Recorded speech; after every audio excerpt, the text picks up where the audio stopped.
He's putting it on the forklift, and they're going to lift it up, and they're using the forklift with chains around it. They're going to pick it up, and they're going to put it onto the flatbed, I think.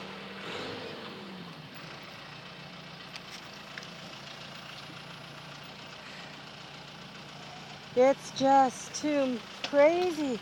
It doesn't even seem real taking it apart like that. Look at the landing gear, how they're broken and everything. My gosh. See the wings laying on the ground in front of us? All the parts they took off? Look at that thing. It just looks like, kind of like a damaged animal with broken legs or something. It's crazy. Look at how fragile it really is. Look at the body of the plane is wrinkled. You can see the wrinkles in it. We are so fortunate to be okay.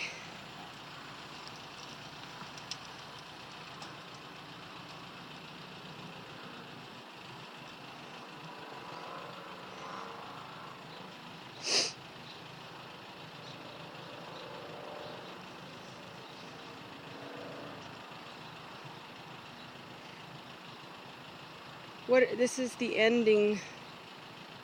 What a strange ending, isn't it, to a cross-country trip.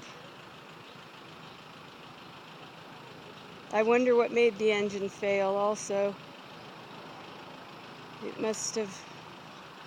I think they're going to try to just break those off completely, actually.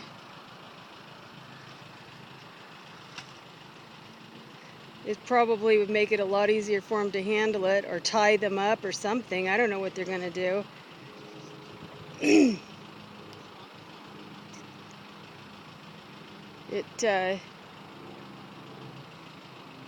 All that metal that broke under those legs, under the landing gear, what looked like legs actually, sort of.